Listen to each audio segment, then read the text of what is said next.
Ya, Assalamualaikum warahmatullahi wabarakatuh. Salam sejahtera. Nah, kita lanjutkan kembali pembahasan soal USP Matematika Wajib tahun 2021 Provinsi Kalbar. Nah, sekarang di bagian keempat ini kita bahas nomor soal 28 sampai 34 ya. Oke.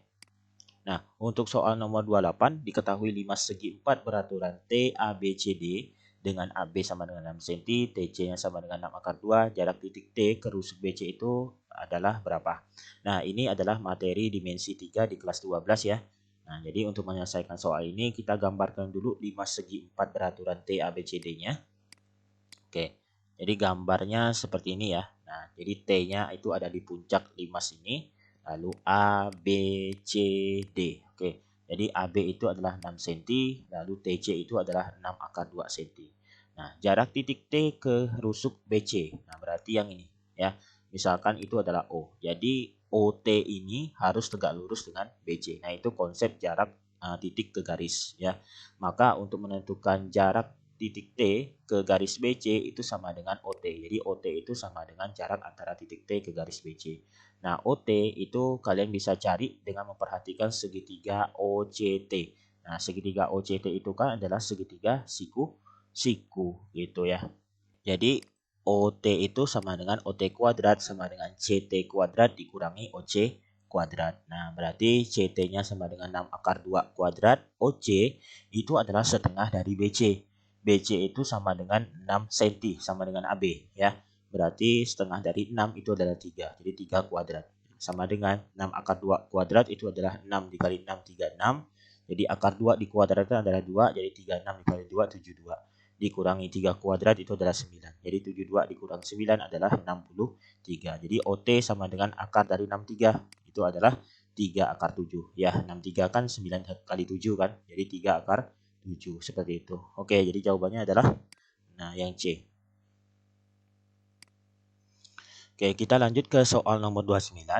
Masih tentang dimensi 3 ya. Diketahui kubus A, B, C, D, E, F, G, H dengan rusuknya A cm, jarak titik E ke bidang BDG itu adalah berapa cm. Nah, jadi kita gambarkan dulu kubus A, B, C, D, E, F, G, H-nya. Nah, jadi A, B, C, D, E, F, G, H seperti ini. Jadi panjang rusuknya adalah A cm.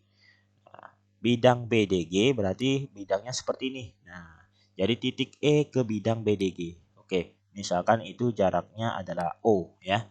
Nah, jadi OE ini harus tegak lurus dengan bidang BDG. Nah, misalkan kita gambarkan suatu garis bantu, misalkan garis GP seperti ini, maka OE itu harus tegak lurus dengan PG atau GP. Nah, jadi karena OE dan GP ini tegak lurus, maka OE itu tegak lurus dengan bidang BDG. Nah, itu konsep dari jarak antara garis titik ke bidang ya. Oke.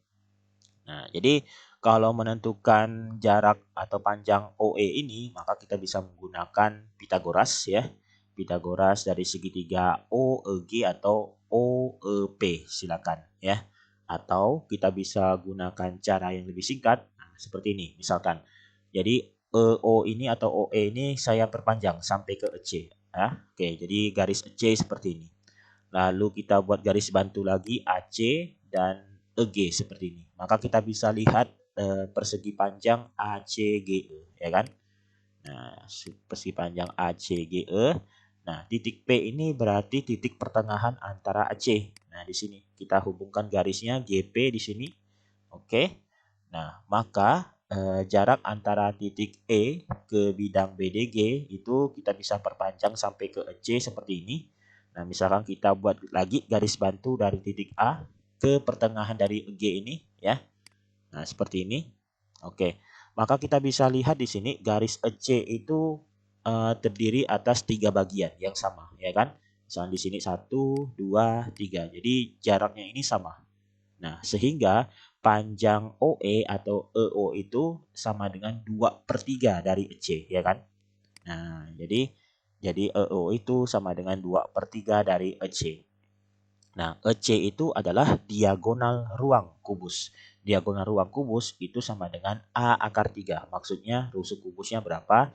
Kekalikan dengan akar 3. Nah, itu rumus dari diagonal ruang kubus. Jadi sama dengan 2/3 dari A akar 3. Nah, ini jawabannya.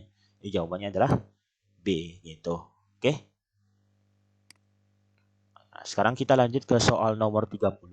Nomor 30 ini materi tentang transformasi geometri di kelas 11 ya.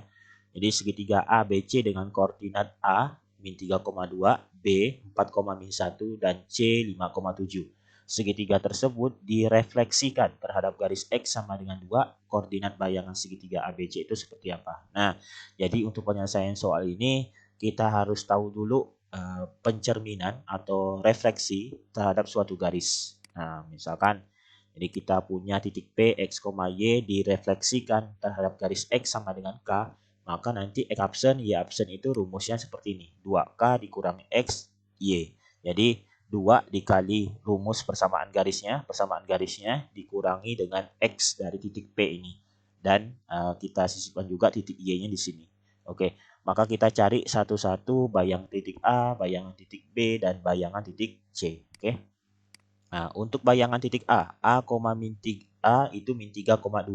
Berarti X-nya itu min 3, Y-nya adalah 2. X absen, Y absen, berarti 2 dikali 2. 2 dikali K-nya. K-nya itu adalah 2 di sini. Ya, berarti 2 dikali 2 dikurangi X-nya. Berarti dikurangi min 3. Lalu Y di sini. Jadi 4 ditambah 3, 2. Jadi 7, 2. Atau jadi bayangan titik A itu adalah 7,2 ya. Oke, sekarang yang B, 4, min 1. Berarti X-nya 4, Y-nya min 1. X absen, Y absen, berarti 2 dikali 2 dikurangi X-nya 4, lalu Y di sini min 1. Berarti 4 dikurangi 4, min 1. Jadi 0, min 1. Bayangan titik B adalah 0, min 1. Nah, titik C sekarang, 5,7. Berarti X-nya 5, Y-nya 7.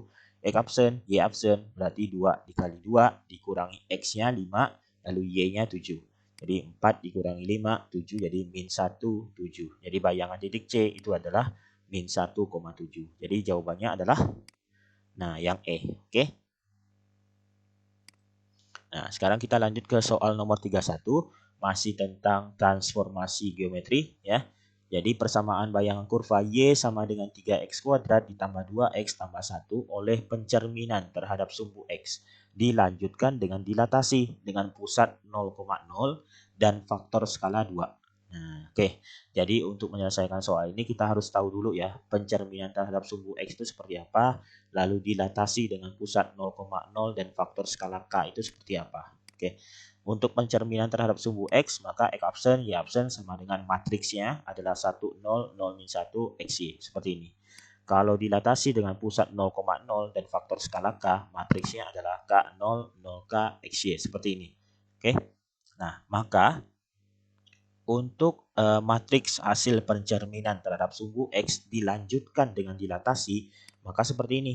Nah, jadi K0, 0K, matriks dari dilatasinya, kita kalikan dengan matriks dari bayangan pencerminan terhadap sumbu X, 1, 0, 0, min 1. Lalu dikalikan dengan XY. Jadi kalau pencerminan dulu, baru dilanjutkan dilatasi, penulisannya matriksnya itu dilatasi dulu, baru pencerminan. Nah, terbalik seperti itu ya. Oke, jadi sama dengan, jadi K-nya adalah 2 ya. Jadi 2, 0, 0, 2, 1, 0, 0, min 1 kali XY seperti ini. Nah, kita kalikan dua matriks ini. Jadi 2, ini kan baris 1, kolom 1. Jadi 2 dikali 1, 2. Ini 0 dikali 0, seperti ini. Lalu baris 1, kolom 2, berarti 2 dikali 0, 0 dikali min 1, seperti ini. Lalu baris 2, kolom 1, berarti 0 dikali 1, 2 dikali 0. Nah, lalu baris 2, kolom 2, berarti 0 dikali 0, lalu 2 dikali min 1, seperti ini. Oke, kita dapatkan hasilnya adalah 2 kali 1 tambah 0 kali 0 itu adalah 2, 2 kali 0 tambah 0 dikali min 1 adalah 0, 0 kali 1 ditambah 2 dikali 0 adalah 0, 0 dikali 0 ditambah 2 dikali min 1 adalah min 2. Nah, kita kalikan dengan XY, maka yang sama dengan 2 dikali X ditambah 0 dikali Y.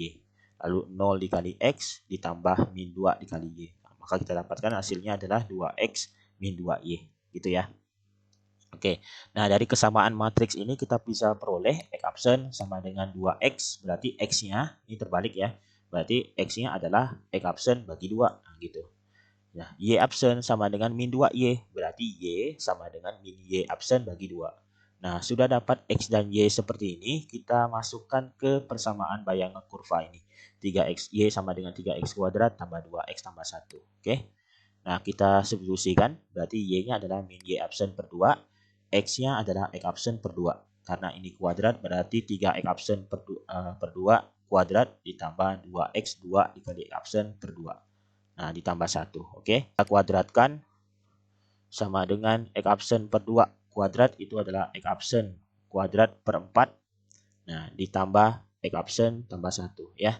Oke, kita kalikan min 2 semuanya.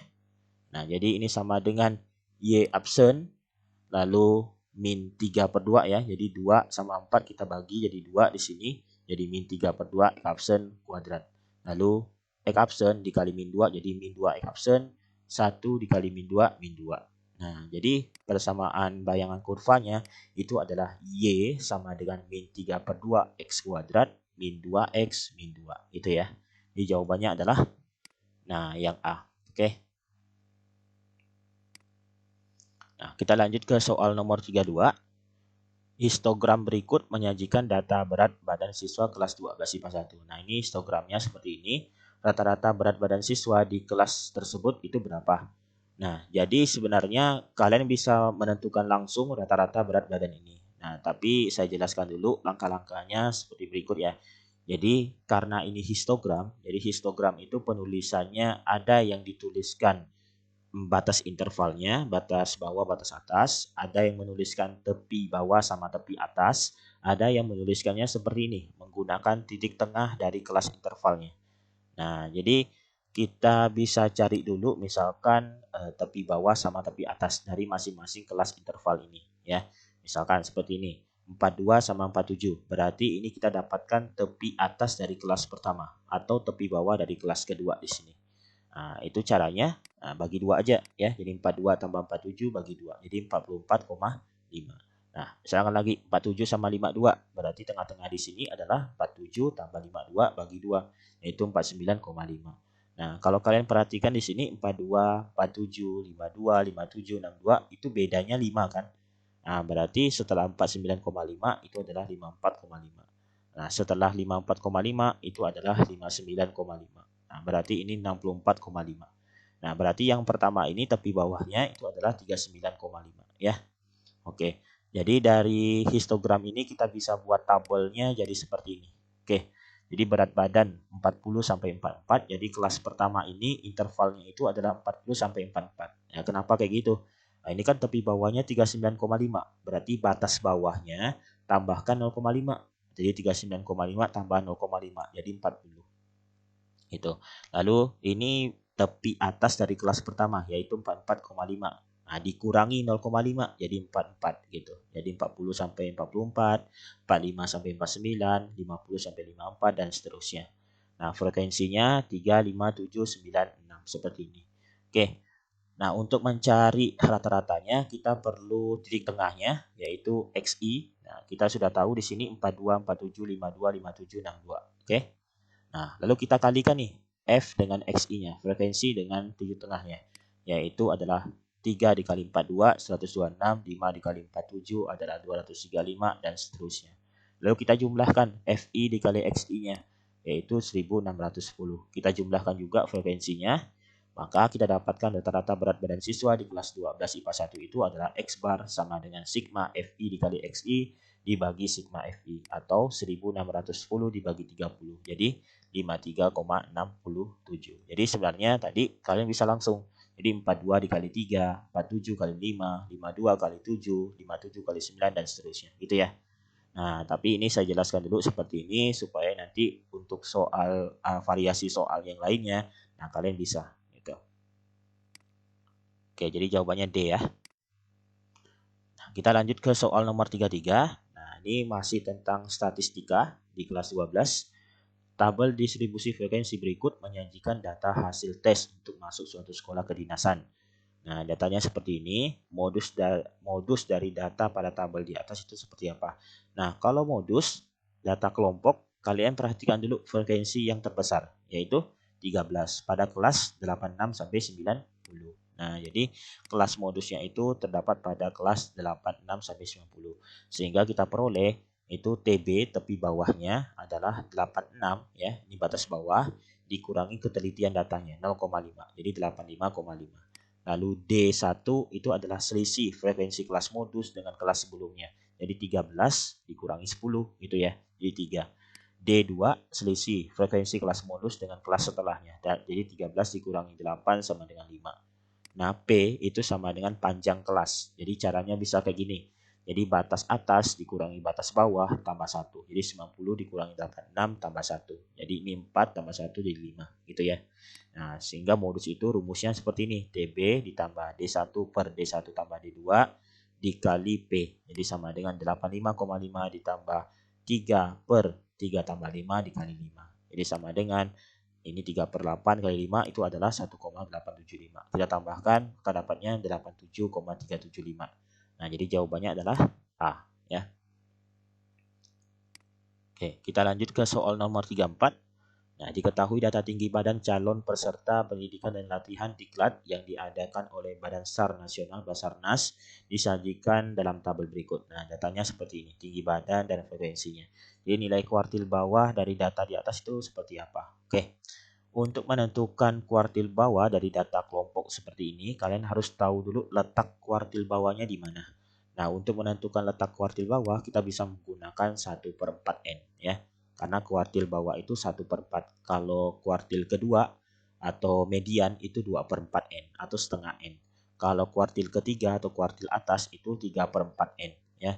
N-nya itu adalah jumlah frekuensinya. Jadi berapa? 5 tambah 20, 25, tambah 8, 33, tambah 6, 39, tambah 1, 40. Jadi 1/4 dikali 40. Jadi sama dengan 10 ya.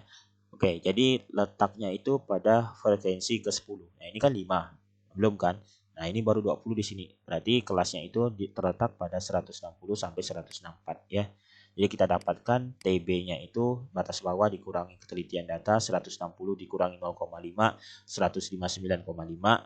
Lalu FK itu adalah frekuensi kumulatif sebelum kelas kuartil pertamanya. Yaitu ini kan kelas kuartil pertamanya di sini ya 160 sampai 164. Frekuensi kumulatifnya berarti sebelumnya yaitu 5 ya. Lalu F itu adalah frekuensi kelas kuartil pertamanya jelas 20 ya. Lalu P itu panjang kelasnya. Jadi 164 dikurangi 160 tambah 1 jadi 5. Maka kuartil pertama itu rumusnya seperti ini. TB ditambah 1/4N dikurang FK dibagi F dikali P. Atau 159,5 ditambah 10 kurang 5 dibagi 20 dikali 5. Jadi sama dengan 5 per 20 kali 5 itu adalah 1,25. Jadi 159,5 ditambah 1,25 adalah 160,75. Nah itu. Oke. Jadi itu pembahasan kita di bagian keempat ini. Nanti kita lanjutkan kembali di bagian selanjutnya pembahasan soal USP matematika wajib ya. Oke, cukup sekian. Assalamualaikum warahmatullahi wabarakatuh. Salam sejahtera.